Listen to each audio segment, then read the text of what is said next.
Tu ne le sais peut-être pas, mais ton aura dérange. Pas parce que tu parles trop fort, ni parce que tu veux impressionner.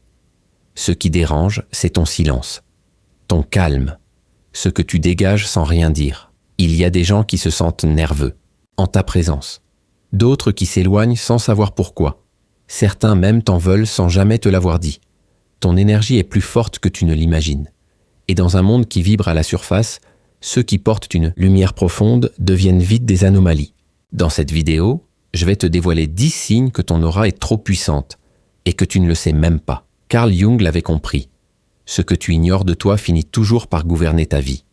Reste jusqu'à la fin, car ce que tu vas entendre pourrait expliquer bien des choses que tu n'as jamais su nommer. Depuis l'Antiquité, les sages ont toujours su qu'un être humain pouvait rayonner bien au-delà de son corps physique.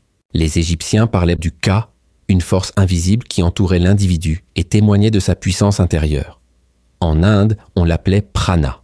Dans la pensée chrétienne primitive, certains l'associaient à la grâce ou à l'onction. Plus récemment, Carl Jung, sans employer le mot aura, décrivait ce phénomène comme l'expression vivante de l'inconscient individuel et collectif. Cette émanation silencieuse qui influence notre environnement sans que l'on s'en rende compte. Mais cette réalité a été rejetée par les sociétés modernes, car elle échappe à la logique matérialiste. Elle dérange, car elle ne se mesure pas, ne se contrôle pas, ne se vend pas. Pourtant, elle existe. Et ceux qui la portent, même sans le vouloir, finissent toujours par provoquer autour d'eux des réactions que personne n'ose vraiment expliquer. Tu t'es peut-être déjà demandé pourquoi ta simple présence suffit à déranger certaines personnes. Sans parler, sans agir, tu provoques des réactions. Des silences, des tensions, des jugements sans fondement. Ce n'est pas toi qu'ils rejettent. C'est ce que tu dégages, ton aura. Elle agit à un niveau que peu comprennent, mais que beaucoup ressentent, et parfois violemment. Dans un monde qui préfère l'illusion, ceux qui rayonnent deviennent vite une menace. Voici 10 signes que ton aura est trop puissante et que tu l'ignores encore. Commençons par le premier signe. Tu déranges sans rien faire. Tu entres dans une pièce et tu sens que quelque chose se fige. Tu ne sais pas vraiment pourquoi, mais tu le ressens. Ce n'est pas une paranoïa. Ce n'est pas une impression vague. C'est une donnée silencieuse que ton corps perçoit avant même que ton esprit ne l'analyse. Les regards s'ajustent. Les conversations changent de ton. Certains se taisent, d'autres deviennent nerveux, brusques, sur la défensive. Et toi, tu n'as encore rien dit, tu n'as rien exprimé. Tu ne cherches pas à te faire remarquer, mais ta présence est perçue. Et elle est perçue comme un choc, parce qu'elle ne correspond pas au niveau vibratoire ambiant. Tu ne joues pas, tu ne séduis pas, tu ne manipules pas, tu es là, authentique, intact. Et dans un monde rempli de faux semblants, cela suffit à créer un malaise. Ton aura agit comme un miroir. Elle ne flatte pas l'ego, elle le confronte, elle ne rassure pas les illusions, elle les expose. Et certains ne peuvent pas le supporter. Ton calme devient une menace pour ceux qui vivent dans l'agitation. Ton silence devient une attaque pour ceux qui se définissent par le bruit. Ton regard devient insoutenable pour ceux qui fuient leur propre reflet. Et toi, tu ressens cela profondément. Mais tu n'en comprends pas toujours l'origine. Alors parfois, tu doutes de toi. Tu te dis que tu devrais être plus léger, plus sociable, plus lisse. Tu penses qu'il faut t'adapter. Mais ce que tu dois comprendre, c'est que ta seule existence dérange les structures qui ne reposent pas sur la vérité. Et c'est justement ce qui fait ta force. Ce n'est pas une malédiction. C'est un signe que ta lumière intérieure est réelle et que dans l'ombre, la lumière fait toujours peur. Le deuxième signe, c'est que tu attires les confidences, puis le rejet. Tu ne demandes rien, tu ne pousses personne à se livrer. Et pourtant, encore et encore, des gens viennent vers toi pour dire ce qu'ils n'ont jamais dit à personne. Ils te racontent des blessures profondes, des secrets douloureux, des pensées qu'ils n'avaient jamais osé formuler à voix haute. Cela te prend parfois par surprise. Tu ne comprends pas pourquoi ils te choisissent, pourquoi ils t'ouvrent des espaces aussi fragiles d'eux-mêmes. Mais il y a quelque chose dans ton énergie, dans la fréquence de ton aura, qui apaise. Tu dégages une présence qui ne juge pas, qui n'interrompt pas, qui ne cherche pas à imposer un avis ou une solution. Tu laisses l'autre exister tel qu'il est, dans sa vérité nue. Et ça, c'est rare, ça fait tomber les masques. Mais voilà le piège. Ce qui soulage dans l'instant peut devenir insupportable juste après. Une fois la parole dite, une fois la vulnérabilité offerte, l'autre prend conscience qu'il s'est mis à nu. Et cette nudité émotionnelle, il ne la supporte plus. Il se sent exposé, fragile, démasqué. Et parfois, il te rejette. Sans raison apparente, il s'éloigne. Il devient froid, distant, voire agressif, comme s'il fallait t'effacer pour oublier ce qu'il a montré de lui-même. Ce n'est pas que tu as mal agi, c'est que tu es devenu le témoin de quelque chose que l'autre aurait préféré cacher, même à lui-même, et ta mémoire devient une menace, non parce que tu l'utilises, mais simplement parce qu'elle existe. Tu représentes le moment où il s'est vu, peut-être pour la première fois. Et cela, pour beaucoup, est insupportable. Il faut que tu saches que cette dynamique n'est pas personnelle. Elle est énergétique. Tu es un catalyseur. Tu es un passage. Et parfois, ceux qui traversent ton énergie avec confiance se retournent contre toi parce qu'ils n'étaient pas prêts à affronter ce qu'ils ont rencontré à travers toi. Ce n'est pas à toi de porter leur rejet. C'est à eux de faire le chemin vers leur propre vérité. Et s'ils ne le font pas, ce n'est pas ton échec. C'est simplement le prix de la lumière dans un monde qui préfère l'ombre. Le troisième signe, c'est que tu deviens la cible de projection. Tu ne sais pas pourquoi, mais certaines personnes semblent te prêter des intentions que tu n'as jamais eues. Elles t'accusent à demi-mot, te soupçonnent de choses absurdes, te prennent des émotions que tu ne ressens pas. Tu ressens comme une distorsion dans leur regard, comme si ce qu'elles voyaient de toi n'était pas ce que tu es, mais ce qu'elles veulent fuir en elles-mêmes. Et c'est exactement cela. Ton aura, parce qu'elle est stable, parce qu'elle ne joue pas, devient un support, un écran. Elle reflète sans le vouloir ce que les autres ne veulent pas reconnaître en eux. Le doute, la jalousie, le rejet, la peur de l'abandon, la honte, le sentiment d'échec. Tout cela, ils le projettent sur toi. Carl Jung l'a expliqué avec une clarté effrayante, ce que l'on ne reconnaît pas en soi, on le projette à l'extérieur. Et quand tu es quelqu'un de lucide, d'aligné, de transparent intérieurement, tu deviens pour eux une surface trop lisse, trop propre. Alors leur propre saleté intérieure y devient visible. Et ils t'en veulent. Pas parce que tu leur as fait du mal, mais parce qu'ils ont vu leur propre visage dans le tien. C'est profondément injuste et parfois douloureux, surtout quand cela vient de gens que tu aimes ou que tu estimes. Tu ne comprends pas leur rejet, leur froideur soudaine, leur méfiance. Tu cherches à réparer, à t'expliquer. Mais tu oublies que ce n'est pas toi le problème. Tu es juste devenu une surface de vérité. Et cette vérité, ils ne veulent pas l'assumer. Alors ils préfèrent t'accuser, te salir, te diminuer. Non pas pour détruire qui tu es, mais pour faire taire ce qu'ils ressentent en ta présence. Ce signe est difficile à porter, parce qu'il te laisse souvent seul, incompris, blessé. Mais il est aussi la preuve que ton énergie touche un point sensible, un point enfoui. Et cela, c'est déjà une forme de lumière, même si elle brûle. Le quatrième signe, c'est que tu ressens ce que les autres cachent, avant même qu'ils ne parlent, tu sais. Tu sens dans l'air une tension invisible, un malaise enfoui derrière les sourires, un non-dit qui flotte dans la pièce. Tu ne sais pas toujours l'expliquer, mais tu le perçois. Tu ressens les jeux de pouvoir, les contradictions, les blessures ouvertes camouflées sous des discours bien polis. Ton corps réagit comme une antenne. Il capte des choses que d'autres ne remarquent pas. Une crispation dans la voix, un regard fuyant, un mot de trop, un silence trop long. Et tu comprends, tu ne juges pas, tu ne condamnes pas, mais tu sais. Et cette lucidité non exprimée devient lourde à porter, car en face de toi, il y a des gens qui jouent un rôle, qui mentent, parfois même à eux-mêmes. Et ils sentent que tu vois clair. Ils le sentent sans que tu n'aies besoin de le dire. Et cette perception non verbale devient une menace pour leur construction intérieure. Tu es celui qui entend ce qui n'est pas dit, qui voit ce que personne ne regarde. Et souvent, cela te met à part, parce que cette capacité ne se monnaie pas. Elle ne se contrôle pas. Elle te rend différent. Tu ressens l'ambiance d'un lieu dès que tu y entres. Tu sais si quelqu'un est sincère avant même de l'écouter. Tu perçois les intentions masquées, les manipulations déguisées en amitié, les conflits cachés sous le silence. C'est un don, mais c'est aussi un fardeau, parce que tu ne peux pas te fondre dans le décor. Tu es éveillé là où d'autres dorment. Et cette conscience aiguë t'éloigne, pas parce que tu le veux, mais parce que ton aura ne laisse rien passer. Elle absorbe, elle révèle, elle traduit ce que les autres espèrent garder caché. Et face à cela, ils deviennent nerveux, car ils ne peuvent pas tricher. Ton seul regard suffit parfois à les faire chanceler. Et toi, tu te demandes ce que tu as fait de mal. Mais tu n'as rien fait. Tu es juste branché sur une fréquence que le monde a oubliée, une fréquence qui déchire les voiles et rend visibles les vérités enfouies. Et cette fréquence, elle n'est pas une faiblesse. Elle est une responsabilité. Le cinquième signe, c'est que tu es vite vidé dans les lieux remplis de monde.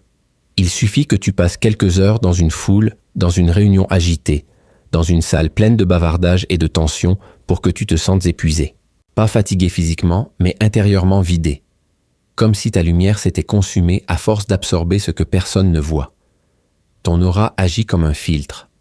Elle capte les ambiances, les états émotionnels, les énergies ambiantes. Et elle tente, sans que tu ne le veuilles vraiment, de purifier ce chaos subtil. Ton système énergétique ne sait pas faire semblant. Il ressent, il absorbe, il analyse, il convertit. Et pendant ce temps-là, tu souris, tu parles, tu interagis. Mais au fond de toi, tu te décharges. Et quand tu rentres chez toi, tu es vidé. Tu as besoin de silence, de solitude, de lumière naturelle, de nature, de sommeil profond. Ce besoin, certains ne le comprennent pas. Ils te croient asocial, fragile, trop sensible, mais ils n'ont aucune idée de ce que c'est que de vivre avec une telle intensité sensorielle et invisible. Ton aura est un espace vivant. Elle dialogue, en permanence avec tout ce qui t'entoure. Et plus l'environnement est instable, plus elle travaille. Elle tente d'harmoniser ce qui est dissonant, de rétablir un équilibre. Mais cela a un coût. C'est pour cela que tu as besoin de t'éloigner, de te retrouver, de te ressourcer. Ce n'est pas un caprice, c'est une nécessité. Ceux qui portent une énergie puissante ont besoin de solitude pour rester centrés. Ce n'est pas un repli, c'est un recentrage. Ce n'est pas de l'égoïsme, c'est de la survie intérieure. Et si tu n'écoutes pas ce besoin, tu finiras vidé, irritable, déconnecté de toi-même. Ce monde valorise ceux qui se dispersent. Mais toi, tu fais partie de ceux qui doivent se recentrer. Et tu n'as pas à t'excuser de ça. C'est ta nature, c'est ta vérité, c'est ton équilibre. Le 6e signe, c'est que tu ne supportes pas les faux semblants. Tu ne peux pas faire semblant. Même quand tu essaies, même quand tu veux t'adapter, ton corps te trahit. Tu te sens mal à l'aise dans les conversations superficielles, dans les interactions creuses, dans les jeux sociaux fondés sur le mensonge et la représentation. Ton aura rejette l'artifice. Elle exige la vérité. Et quand tu es confronté à des discours vides, à des sourires forcés, à des relations intéressées, quelque chose en toi se ferme instantanément. Tu sens une crispation intérieure, une résistance silencieuse, et tu n'arrives pas à jouer le jeu. Parce que ton énergie ne sait pas mentir. Elle ne sait pas flatter. Elle ne sait pas manipuler. Elle ne sait pas séduire pour plaire. Elle est brute, authentique, imprévisible. Et ça dérange. Parce que le monde social repose en grande partie sur des masques, des codes, des compromis. Et toi, tu fais partie de ceux qui les déstabilisent. Non pas par provocation, mais par nature. Tu es ce que tu es. Et cela suffit à mettre mal à l'aise ceux qui ne sont pas alignés avec eux-mêmes. Ton regard est trop franc. Tes silences sont trop lourds. Ton écoute est trop attentive. Tu vois au-delà des mots. Tu ressens ce qui est caché derrière les intentions. Et cela crée un malaise diffus autour de toi. Certains t'admirent pour ta clarté. D'autres te rejettent pour la même raison. Ils te trouvent froid, dur, inaccessible. Mais ce qu'ils fuient en réalité, c'est l'exigence de vérité que tu incarnes. Tu n'as pas besoin de parler pour exposer ce qui est faux. Ta simple présence crée une pression silencieuse qui pousse à la cohérence, et ceux qui vivent dans la dissonance ne peuvent pas rester longtemps près de toi. Ce n'est pas que tu juges, c'est que tu imposes, malgré toi, un retour à l'authenticité. Et ce retour, beaucoup ne le souhaitent pas. Ils préfèrent rester dans le confort des apparences. Mais toi, tu ne peux pas t'y conformer. Parce que ton énergie intérieure ne tolère pas le mensonge, même déguisé en politesse. Le 7e signe, c'est que tu es souvent incompris. Tu t'exprimes, mais tes mots sont mal interprétés. Tu proposes une idée et on la réduit. Tu ressens quelque chose de profond et on te reproche d'exagérer. Il y a comme une distance invisible entre ce que tu ressens intérieurement et la manière dont les autres te perçoivent. Tu viens d'un autre endroit, tu parles depuis une profondeur que beaucoup n'explorent jamais, et cela crée un décalage.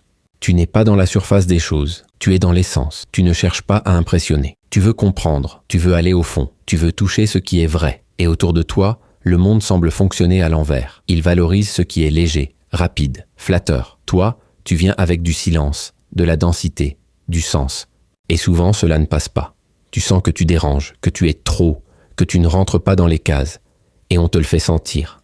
Tu te sens seul, même entouré. Tu te sens ailleurs, même présent. Tu expliques, tu reformules, tu t'adaptes, mais rien n'y fait. Tu es en avance sur la conversation. Tu vois ce que les autres ne veulent pas encore voir. Et cette lucidité crée une barrière. Tu ne le fais pas exprès.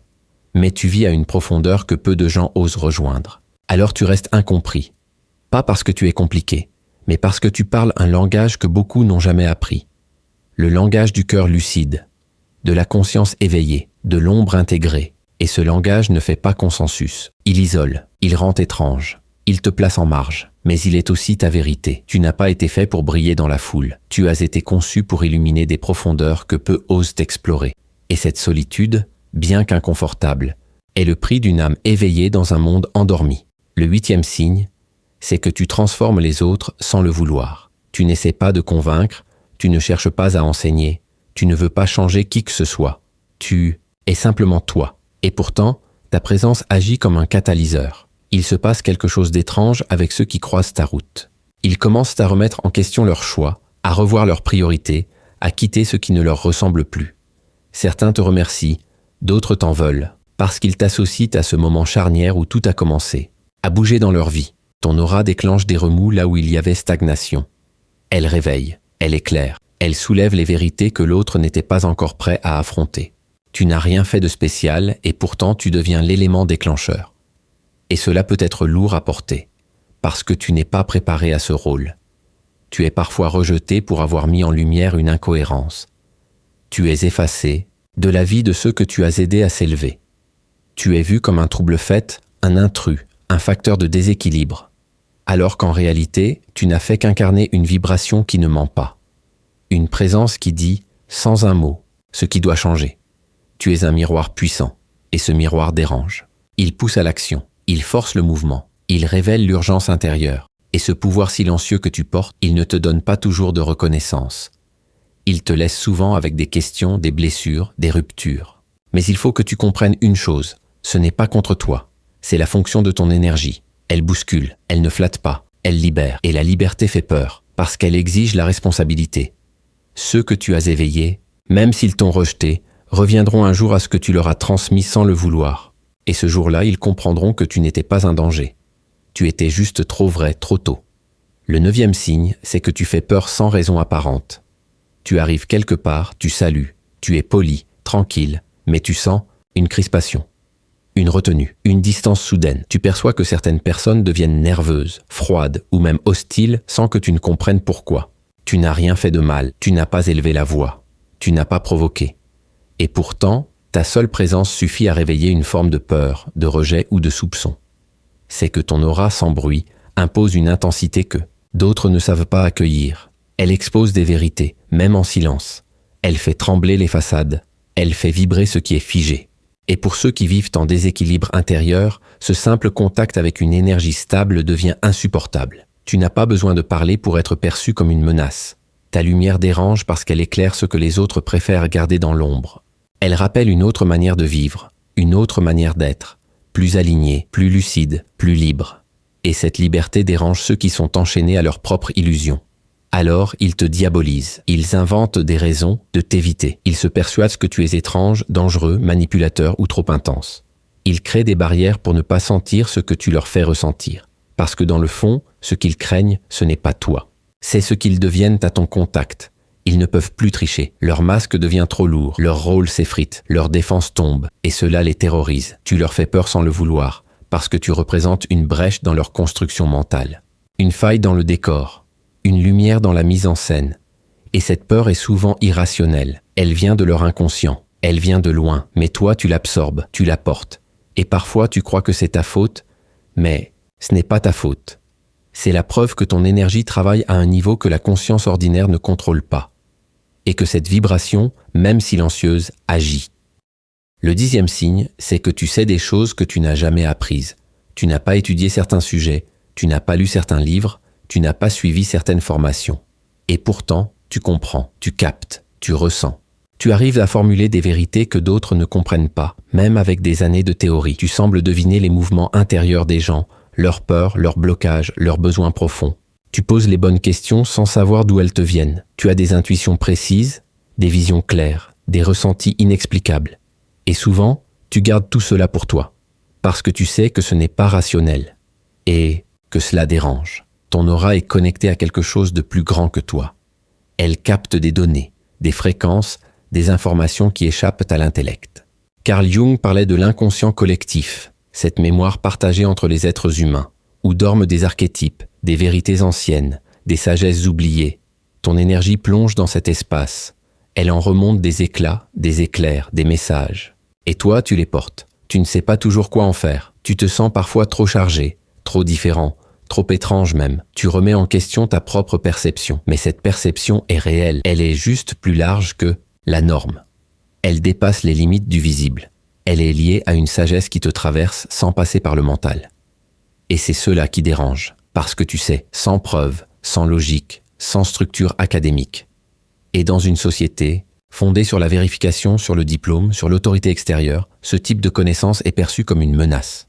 Alors tu te tais, tu doutes, tu te retiens, tu préfères rester discret. Mais au fond, tu sais que ce que tu ressens est vrai. Tu sens que cette sagesse ne vient pas de toi, mais qu'elle passe par toi, et que ton aura est son véhicule. Ce n'est pas un pouvoir, ce n'est pas une supériorité. C'est une mémoire ancienne, une lumière intérieure, une voix qui chuchote dans le silence. Et cette voix, même si elle dérange, elle dit juste. Tu as compris les signes, tu les as vécus, tu les as peut-être même subis. Mais ce que tu ressens, ce que tu vis dans le silence de ton être, ne s'explique pas seulement par des symptômes extérieurs. Il y a autre chose, quelque chose de plus profond, de plus ancien, de plus vaste. Il y a des lois invisibles à l'œuvre, des principes psychiques, existentiels, spirituels, que peu de gens connaissent, mais que ton énergie active malgré toi.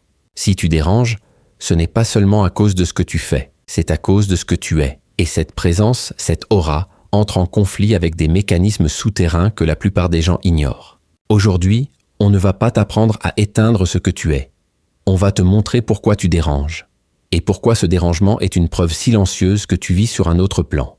L'une des premières raisons, c'est que ta lumière confronte l'ombre. Toute personne porte en elle une part inconsciente que Jung appelait l'ombre. Ce sont les blessures non résolues, les instincts refoulés, les vérités non assumées, les émotions interdites. L'ombre est ce que l'ego ne veut pas voir. Et quand tu arrives avec ton aura claire, stable, vibrante, tu éclaires cette ombre. Tu ne le veux pas, tu ne le cherches pas, mais tu es cette lumière. Et cette lumière devient insupportable pour ceux qui n'ont jamais regardé en eux. Elle agit comme un révélateur. Elle fait monter ce qui était enfoui. Elle fait apparaître les tensions, les mensonges, les dissonances. Et comme l'ombre déteste être vue, elle attaque, elle fuit, elle rejette. Ce que tu vis, ce n'est pas une hostilité rationnelle. C'est une réaction archaïque, primitive, défensif. L'autre se sent menacé dans sa construction. Il se sent déstabilisé, exposé, vulnérable. Et pour protéger son identité, il te rejette, il t'étiquette, il te dénigre. Ce n'est pas toi qu'il combat, c'est ce que tu réveilles en lui. Et plus tu es aligné, plus tu es lumineux. Plus l'ombre en face devient agressive. Parce que tu n'as pas accepté le mensonge, tu deviens une agression pour ceux qui en vivent. Et cela, tu dois l'intégrer. Non pas pour devenir arrogant, mais pour comprendre que ton aura, si elle provoque, c'est parce qu'elle éclaire. La deuxième loi invisible, c'est le conflit entre authenticité et conformité. Ton aura ne joue pas, elle ne triche pas, elle ne fait pas semblant. Et dans une société fondée sur le masque, cette transparence est un affront. Le monde social fonctionne grâce à des compromis, des rôles, des postures, des mensonges polis, des hiérarchies absurdes. Et toi, tu arrives avec une vibration qui refuse tout cela. Tu n'entres pas dans les cases, tu ne suis pas les codes, tu ne te plies pas aux conventions, pas par rébellion, mais parce que ton énergie ne sait pas faire autrement. Tu es authentique. Et cette authenticité agit comme un poison dans un système basé sur la conformité. Elle dérange parce qu'elle met à nu. Elle expose ce que les autres tentent de camoufler depuis toujours. Tu ne dis rien, mais ta manière d'être souligne l'artifice ambiant. Et cela crée un rejet. Parce que ceux qui ont tout construit, sur l'image ne supportent pas de croiser quelqu'un qui incarne l'être. Tu ne t'habilles pas comme il faut, tu ne parles pas comme il faut, tu ne fais pas semblant comme il faut. Et cela suffit à déclencher des réactions disproportionnées. Tu deviens l'anomalie, l'élément instable, celui dont la seule présence perturbe l'ordre établi. Mais cet ordre n'est qu'un décor. Et toi, tu rappelles qu'il y a autre chose. Tu es une faille dans la mise en scène, une brèche dans le système. Et cela fait peur, parce que ta vérité met leur mensonge en danger. La troisième loi, c'est que l'ego ne supporte pas ce qui le dépasse. L'ego veut comprendre, l'ego veut contrôler, l'ego veut classer. Mais ton énergie ne rentre dans aucune catégorie. Elle est fluide, multiple, sauvage, intuitive. Elle dépasse la logique. Et cela met l'autre en état d'alerte. Il ne peut pas te saisir, il ne peut pas te dominer, il ne peut pas t'enfermer dans un rôle. Et donc, il se sent en insécurité. Parce qu'il sent que tu n'obéis pas à ses règles, que tu échappes à ses manipulations, que tu vibres sur une fréquence qu'il ne peut pas atteindre. L'ego est fasciné par ce qu'il ne comprend pas, mais il est aussi terrifié. Et cette peur se transforme en rejet, en attaque, en tentative de rabaissement. Ce n'est pas toi qu'il veut écraser, c'est ce qu'il ne peut pas contrôler. Ton aura est libre. Et cette liberté est une menace pour ceux qui vivent dans l'attachement, dans la peur, dans la dépendance au regard extérieur. Tu es un rappel de ce qu'ils ne peuvent pas dominer. et cette vérité provoque des comportements irrationnels. La quatrième vérité, c'est que le rejet que tu vis vient d'un effet miroir non assumé. Quand tu es aligné, centré, vrai, tu deviens un miroir qui renvoie à l'autre ce qu'il n'est pas encore. Tu ne le fais pas exprès, tu ne le cherches pas, mais ton aura reflète, elle montre, elle révèle, et ce que l'autre voit, il ne l'aime pas toujours, il se sent inférieur, incomplet, fragile, il se sent petit à côté de toi, pas parce que tu le rabaisses, mais parce que tu lui montres ce qu'il pourrait être. S'il arrêtait de se trahir, tu es trop calme, il est en désordre, tu es trop lucide, il est confus, tu es trop libre, il est prisonnier. Et au lieu de se remettre en question, il préfère t'attaquer, il préfère te projeter son insécurité. Tu deviens l'ennemi symbolique de ce qu'il ne veut pas devenir. Et ce rejet, ce mépris, ce jugement n'est qu'une forme de peur. Une peur de devoir grandir, une peur de devoir affronter sa propre médiocrité. Tu n'es pas haï pour tes défauts. Tu es haï pour ta lumière, parce qu'elle expose l'obscurité non assumée. Et ceux-là, peu sont prêts à l'accepter. La cinquième loi invisible, c'est que tu ne déranges pas seulement les individus. Tu déranges l'inconscient collectif. Tu entres en conflit avec une mémoire invisible, ancienne, lourde. L'humanité porte en elle des couches de traumatisme, de schémas de contrôle, de blessures répétées. Et ton aura, quand elle est trop pure, trop intense, vient heurter cette mémoire. Elle réveille, elle brise des chaînes, elle fait remonter des douleurs enfouies. Tu représentes ce que les générations précédentes ont tenté de taire, ce que les structures ont voulu effacer. Tu es un rappel de ce qui a été persécuté, la liberté intérieure, la souveraineté, la clairvoyance. Tu n'es pas dangereux, mais tu es perçu comme tel. Parce que tu réactives, par ta seule existence, des mémoires collectives de rejet, d'exclusion, de violence. Certains te haïssent dès qu'ils te voient, mais ce n'est pas toi qu'ils voient, c'est ce que tu représentes dans leur mémoire émotionnelle. Tu es le souvenir vivant de ce qui ne peut plus être refoulé. La sixième et dernière vérité, c'est que ton énergie interroge le sens même de l'existence. Tu ne parles pas forcément de spiritualité, tu ne fais pas de discours, mais ta vibration, ton regard, ta posture obligent l'autre à se demander « Pourquoi je vis ? Pourquoi je continue ce travail que je déteste ? Pourquoi je reste dans cette relation vide ? Pourquoi je me suis perdu ?» Ta présence réveille des questions existentielles. Et ces questions sont dangereuses pour ceux qui veulent rester endormis. Tu n'as rien dit et pourtant l'autre sent un vertige, une faille, un vide. Et il te rejette, pas parce que tu es toxique, mais parce que tu es trop vivant.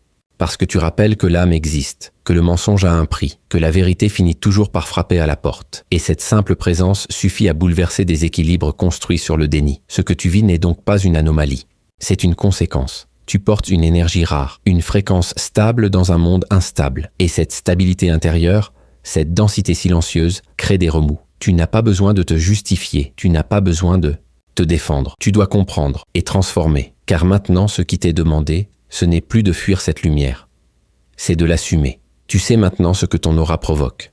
Tu as vu les signes, tu as compris les lois invisibles. Tu n'es pas fou, tu n'es pas trop, tu n'es pas instable, tu es éveillé. Et c'est précisément cela qui t'a exposé.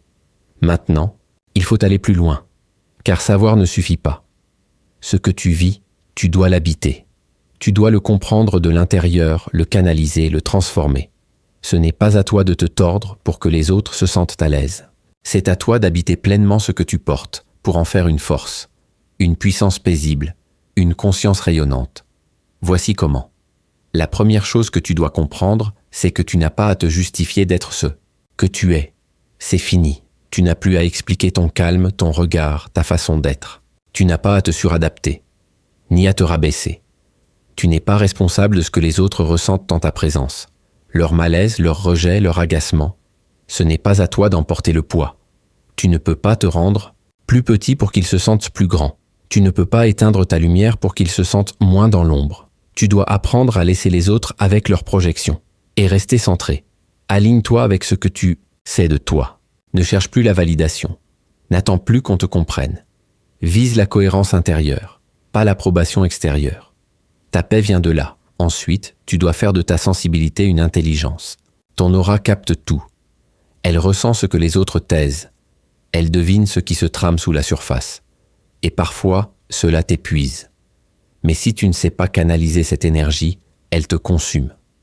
Il faut que tu comprennes que tu es un capteur, à haute fréquence, et qu'à ce niveau de perception, le monde devient bruyant, chaotique, chargé. Tu dois donc créer des rituels de déchargement, des espaces de purification. Ce n'est pas un luxe, c'est vital. Prends du temps seul, sans culpabiliser. Coupe les stimulations.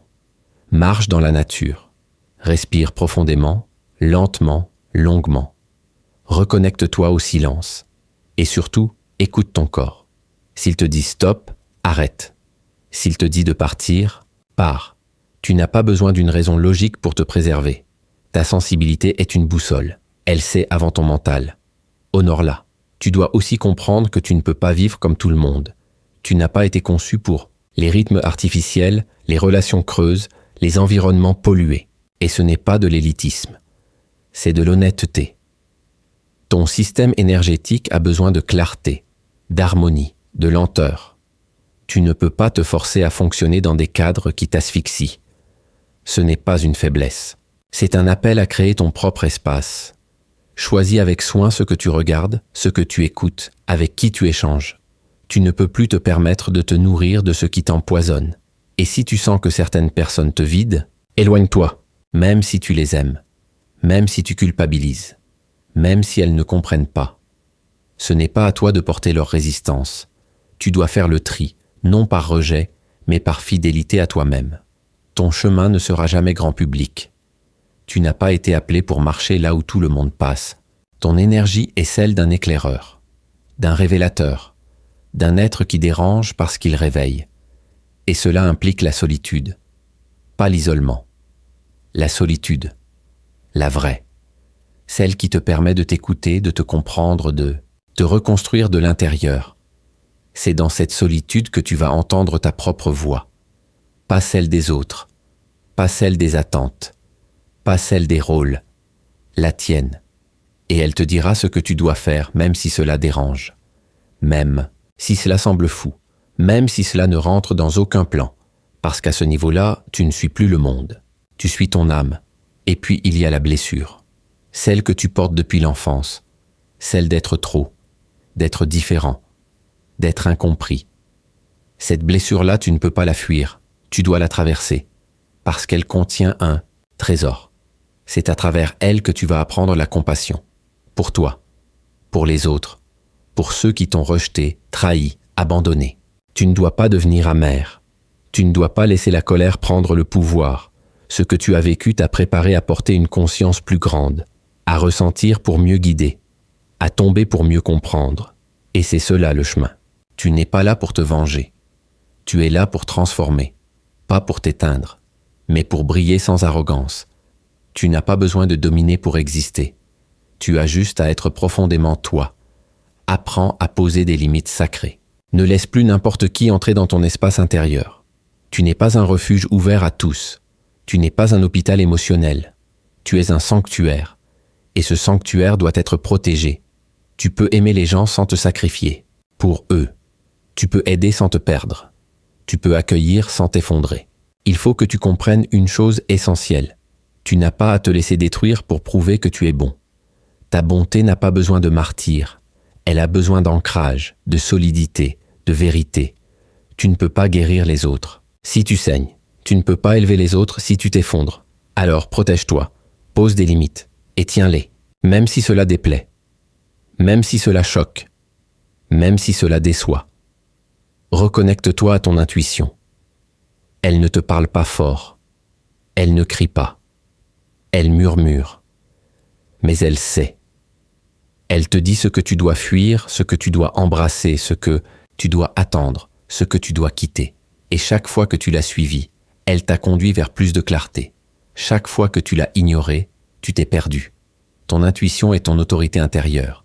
Elle vaut plus que n'importe quelle opinion, n'importe quel conseil, n'importe quelle pression. Honore-la, donne-lui de l'espace, donne-lui de l'importance. Parce que c'est elle qui va te guider vers ta véritable place. Et surtout, ne cherche pas à être compris. Tu seras toujours trop pour certains, trop profond, trop sensible, trop lucide, trop libre, trop silencieux, trop intense. Et ce trop, tu l'as peut-être vécu comme une faute, mais ce n'est pas une faute. C'est ta mission. Tu n'es pas venu ici pour rassurer. Tu es venu ici pour éveiller, pour porter une énergie que peu supportent et que beaucoup rejettent. avant de la chercher à nouveau. Tu n'as pas besoin de te justifier. Tu as juste à vivre, pleinement, entièrement, intensément, en accord avec ce que tu sais déjà. Le monde a besoin de ta lumière, même s'il ne le dit pas, même s'il ne l'accepte pas, même s'il la combat. Ne te laisse pas éteindre par ceux qui ont peur d'eux-mêmes. Ne laisse pas leur projection devenir ta vérité.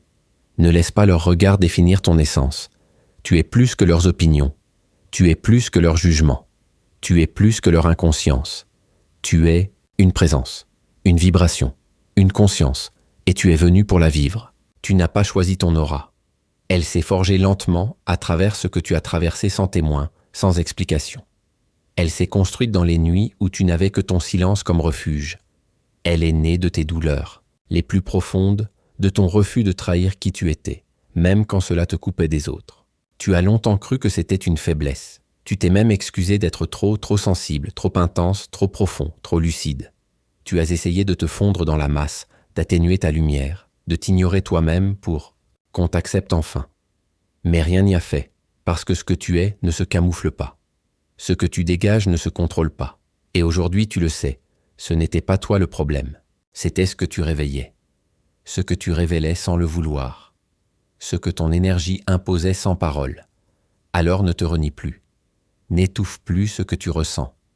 N'éteins plus ce que tu vibres. Car tout ce que tu croyais être, un poids est en réalité ton rôle. Tu es un rappel vivant, une présence qui bouscule, une conscience qui éclaire. Ce que tu portes n'est pas fait pour plaire à tous. Il est fait pour réveiller ceux qui sont prêts. Et tu n'as pas besoin qu'ils soient nombreux. Tu as juste besoin d'être fidèle à cette vibration que tu connais si bien, au fond de toi. Si tu t'es reconnu dans ces mots, sache que tu n'es pas seul. Ici, on ne te demandera jamais d'être moins que ce que tu es. Abonne-toi si ce que tu portes en toi mérite d'être compris, affirmé, incarné. Parce que ce n'est pas ton aura qui doit changer. C'est ta manière de l'assumer. Et si ce message t'a parlé, laisse en commentaire cette phrase. Je n'ai plus peur d'être trop. Je choisis d'être vrai.